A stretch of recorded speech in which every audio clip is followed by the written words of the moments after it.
Hey everybody, Dr. Phil here. This is going to be a video on accounting analytics. So basically, think of it like data, business analytics as it pertains to accounting.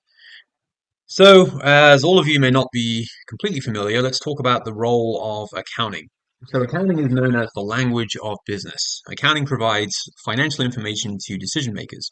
So, accounting is a systematic process of measuring, recording, and communicating the financial information that decision makers need in order to make financial decisions. So, branches of accounting. So, financial accounting is a branch of accounting that focuses on collecting and analyzing business performance information for external decision makers, such as stockholders, banks, investors, and suppliers. Now, compare that to managerial accounting. This is a separate branch of accounting that focuses on collecting and analyzing business performance information for internal decision makers, right? Notice external was above. So that's typically management. So people like the CEO, the CFO, other managers and employees. Auditing is a branch of accounting that investigates accounting and financial records and their related financial statements to help determine if they are in conformity with generally accepted accounting principles, GAAP, or other relevant standards or laws. And then tax accounting is a branch of accounting which focuses on collecting and analyzing transactions in conformity with tax law. So descriptive analytics could be an example could be how does revenue growth on the West Coast compare to revenue growth in the Midwest? An example of diagnostic analytics could be why is revenue up on the West Coast but down in the Midwest? Predictive analytics could be, or example could be, can we forecast future revenues, cash flows, and earnings with reasonable accuracy? And prescriptive analytics could speak to what is the level of sales that will allow us to break even on our new product?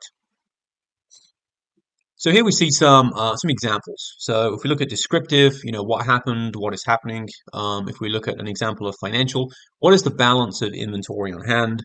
Managerial could be what percent of United Airlines flights departed on time this past month? For audit, how long have the existing accounts receivable, that's the amount that customers owe us, been outstanding?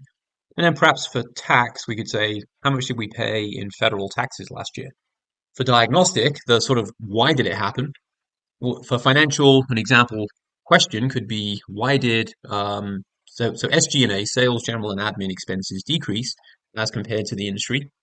An example of a managerial question could be why is revenue up on the West Coast but down in the Midwest? An example of audit could be which large transactions had proper management approval, which did not have proper management approval, and why? And an example of tax question could be why did the average effective tax rate change? For predictive, again, predictive speaks to what will happen in the future. An example for financial could be, can we forecast future revenues, cash flows, and earnings with reasonable accuracy? An example for managerial could be, do we extend credit or not to customers based on customer characteristics, such as credit score, payment history, and existing debt? An example for audit could be, can we predict if the financial statements might contain errors? And for tax, can the IRS use predictive techniques to find those who are evading taxes? Now, for prescriptive, this is what should we do based on what we expect will happen. An example for financial could be, will Novartis be more profitable if the FDA approves its new pharmaceutical product? For managerial, should the company lease or buy its headquarters office building? For audit, how will audit work scheduling change if we acquire a Korean company as a client? And for tax, should we move operations from the US to Ireland to minimize taxes? Now here we see some, I won't go through every single one of these, but here we just see some very common, very prevalent accounting data sources. So for financial accounting, the main one would be the financial statements, SEC filings, the 10Ks, 10Qs, etc. Managerial accounting, budget data, standard cost data. For auditing, typically again, financial statements and the ledgers. And then for tax accounting, the general journal, general ledger would be prevalent points of data collection.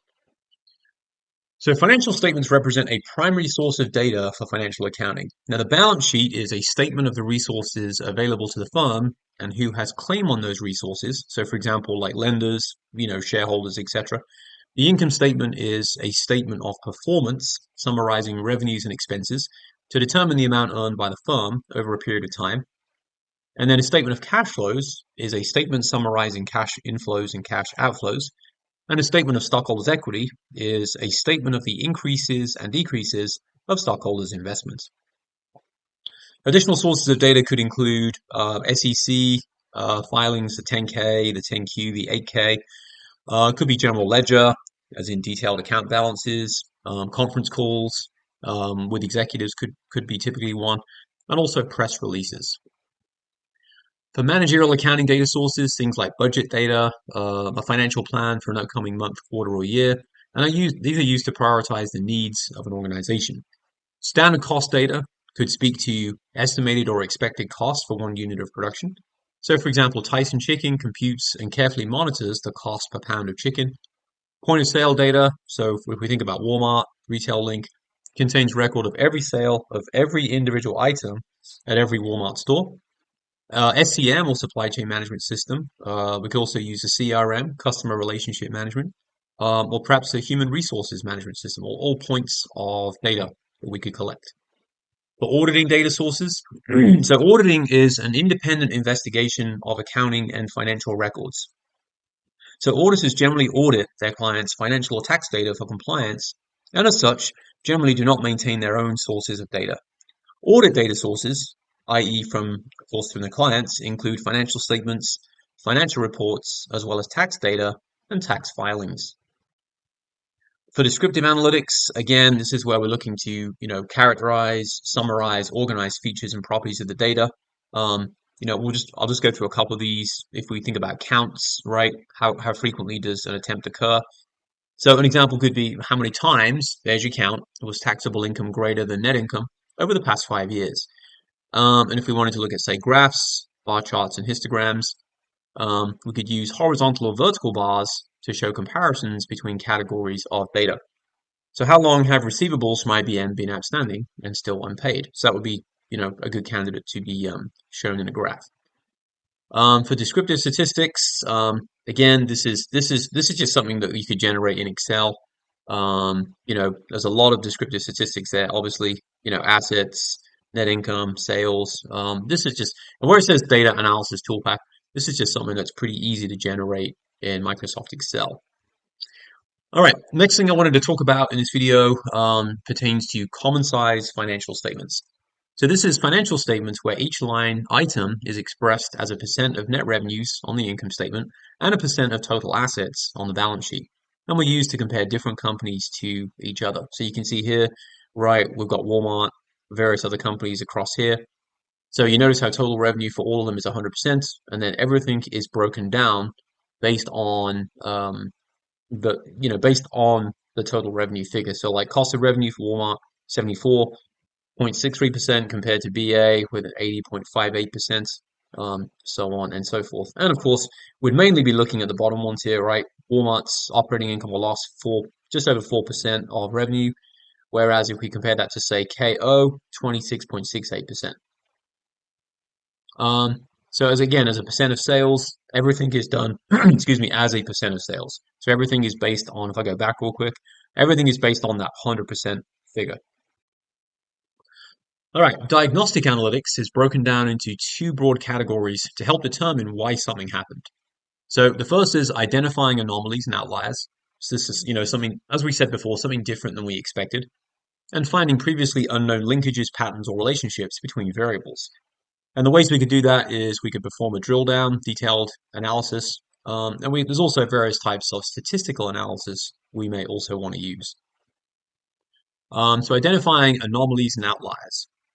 So again, just to pick a couple of examples from here, if we look at financial accounting, the accountant's expectation was last year's profit margins are similar to the profit margins of other firms in the same industry. The anomaly is that profits declined by 30% in the current year as compared to the past. So the possible explanation for the anomaly or outlier is, well, new products sold well, but expenses were not under control. And if we pick, say, managerial accounting, the accountant's expectation was that the standard cost per pound of chicken at Tyson sets expectations of chicken costs.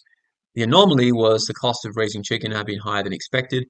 So the explanation for the anomaly or outlier is the rising fuel costs of hauling chicken and chicken feed have increased the overall cost of raising chickens.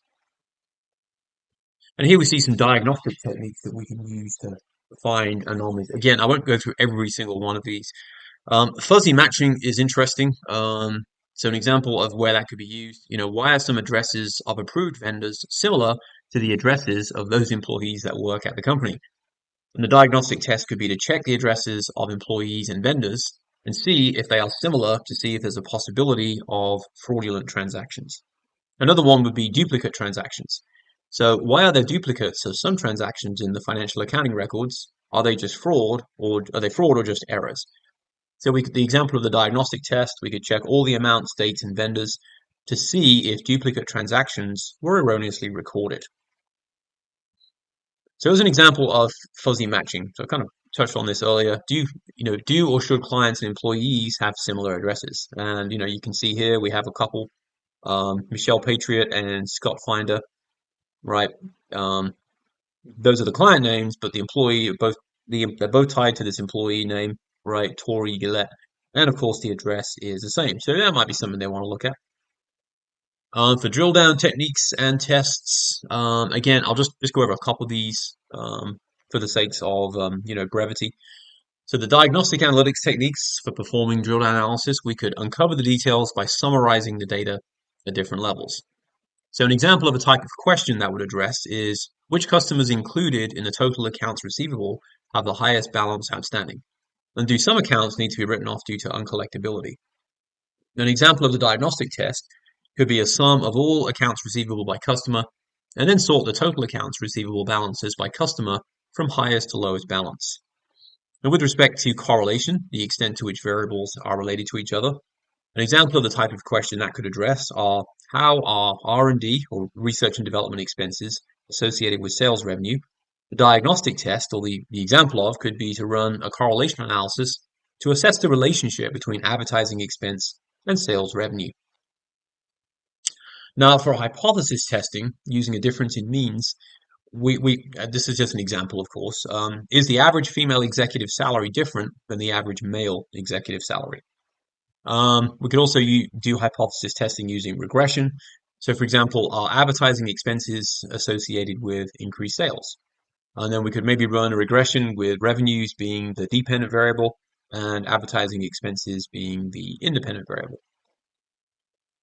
So three predictive analytics techniques. The first is classification, the second is regression, and the third is time series analysis. So for classification, we can think of this as a predictive analytics technique used to separate or classify a sample or a population, more likely a sample, into two or more groups of classes. So an example of the type of question you could address is which audit clients should the auditor accept? And then they may want to run a classification analysis to predict which audit clients should be accepted and which ones not so. For the regression, this could be a predictive analysis technique which is used to predict a specific dependent variable outcome value based on independent variable inputs. So for example, how much can we spend on the advertising expense to predict the level of company sales next year? And then we could run a regression analysis to predict the level of sales based on advertising expenses. And then forecasting using time series analysis, predictive analytics technique used to predict future values based on past values of the same variable. So can we predict next year's sales or earnings? And here we may want to use a time series analysis incorporating past values of sales or earnings to predict next year's sales or earnings. So here's an example of a time series analysis forecasting. So you can see here you got the dates on the x-axis. We've got the amounts, the sales amounts on the y, and then you can kind of see, like here how it splits. This is the forecast, and then this is the upper confidence bound, and then the lower confidence bound. So think of like this is like your worst case scenario. The lower line, the top line is, or the upper line is your, best case scenario, and then the forecast is where you probably will fall.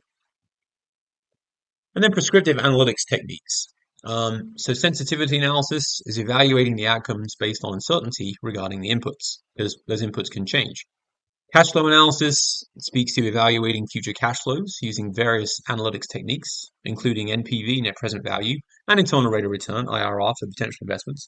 If you go to the finance playlist, I have some videos on NPV and IRR that you're welcome to watch. Marginal or incremental analysis, a technique used in management accounting and in economics to determine the change in profit associated, typically with the cost or benefit of the next or the marginal unit.